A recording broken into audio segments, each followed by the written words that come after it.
Career School, Playgroup onwards, providing modern education with values for decades. Admission open for all the classes in Misir Pokhara, Madwadi, Dasashamed branches in Varanasi.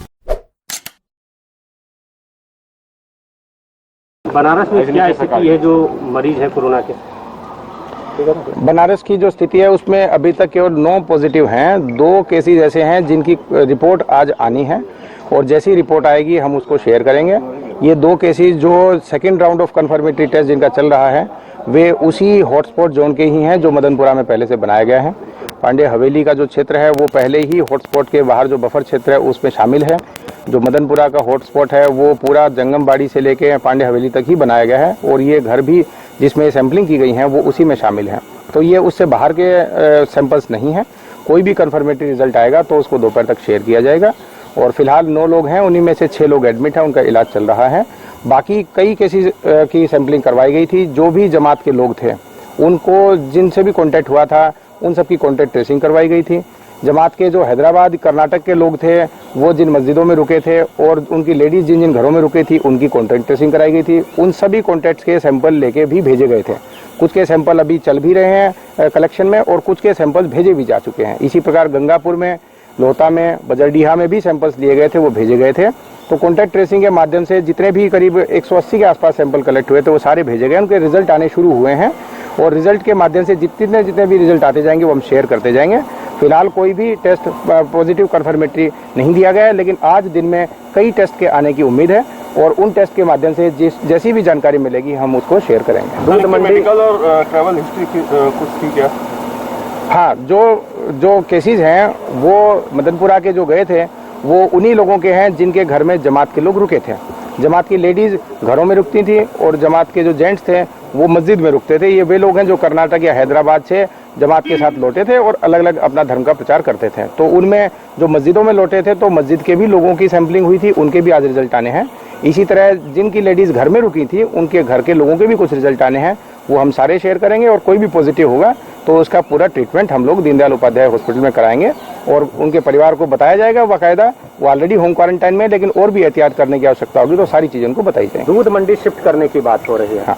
तो क्या है इसका detail? जो हमारा गोदोलिया का क्षेत्र है वो मदनपुरा जो हमारा हॉटस्पॉट जोन है, अब उस मदनपुरा हॉटस्पॉट जोन के बाहर भी एक बफर जोन बनाया, एक्सटेंड किया जा रहा है। बफर जोन पहले से ही था लेकिन और उसके एक्सटेंशन की आवश्यकता पड़ रही है। तो वहाँ पे एक दूध मंडी है जिसमें काफ़ी लोग दूध खरीदते हैं और वहाँ भीड़ भाड़ भी रहती है। उनको आज लास्ट डे बता दिया गया है कि ये दूध मंडी कल से मैदागिन चौराहे पे शिफ्ट करवा दी जाएगी। वहाँ पे बाकायदा मार्किंग करवाई जा रही है और कल से सारी मंडी कुछ दिन के लिए वहीं चलेगी। ये मंडी जो है बिल्कुल गोदोलिया पे मदनपुरा हॉटस्पॉट क्षेत्र से लगी हुई है, इसीलिए इसकी शिफ्टिंग करवाई गई है।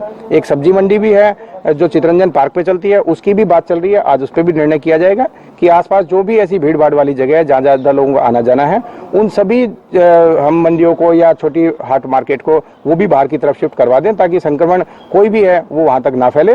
और ऐसे सारे जोन को हम लोग जो सीलिंग वाला एरिया है उसमें कवर कर लें। बफर जोन है क्या? बड़ा ये एक हॉटस्पॉट कहलाता है जिसके अंतर्गत उत्तर प्रदेश सरकार ने जो अभी तक डिफाइन किया है। हॉटस्पॉट क्षेत्र वो होता है जिसमें जो पॉजिटिव केस पाया जाता है उसके आसपास की गलियां शामिल करके एक छोटा क्षेत्र बनाया जाता है जिसमें 500,000 के आसपास की आबादी होती है। उस क्षेत्र को हॉटस्पॉट बोला जाता है। इसमें पॉजिटिव मरीज जो होता है उसके घर के आसपास का एरिया होता है। इसके बाहर एक बड़े रेडियस में 1-2 किलोमीटर के रेडियस को बाहर का एक आउटर पेरिफेरी का एरिया भी उसमें शामिल किया जाता है जिसको बफर जोन कहा जाता है। बफर जोन में भी वही रेस्ट्रिक्शन लागू होती हैं जो हमारे हॉटस्पॉट में लागू होती हैं और ये दोनों ही एरिया सीलिंग के अंतर्गत शामिल होते हैं। बफर जोन बनाने का पर्पज ये होता है कि हॉटस्पॉट के अंतर्गत भी यदि कोई कोरोना पॉजिटिव पेशेंट बाहर की तरफ घुमा हुआ होगा तो जितनी गलियों में घुमा होगा, जहां मार्केट में गया होगा, जिस सड़क पे चला होगा, वो सारी एरिया बफर जोन में शामिल कर लिए जाएं और उनके लोगों को भी स्ट्रिक्टली हम लोग सील डाउन करवा दें और वो लोग भी घर से बहुत कम बाहर निकलें। इसका मेडिकल यूज भी किया जाता है कि सारे लोगों की इसमें स्क्रीनिंग करवाई जाती है। संदिग्ध जितने भी पेशेंट सर्दी जुकाम बुखार वाले उनकी टेस्टिंग करवाई जाती है। तो बफर जोन में मेडिकल टीम एक्स्ट्रा केयर करके सब लोगों की सैंपलिंग स्क्रीनिंग करती है। तो बफर जोन लोगों की एहतियात के लिए बनाया जाता है कि उसमें भी कोई पॉसिबिलिटी हो संक्रमण की तो पहले ही उसको टेक डाउन किया जा सके और उसका पहले ही सैंपल कलेक्ट किया जा सके।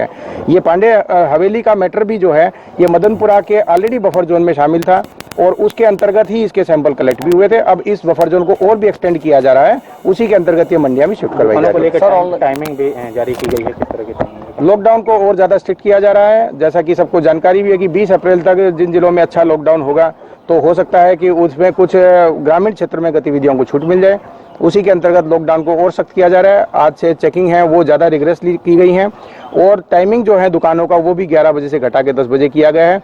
कुछ होलसेल की मंडियां हैं उसके ऊपर भी आज दिन में निर्णय लिए जाएंगे। कुछ मंडियां हो सकता है अल्टरनेटिव डे खुलें या कुछ हम लोगों की है उसकी टाइमिंग भी हम लोग चेंज करें।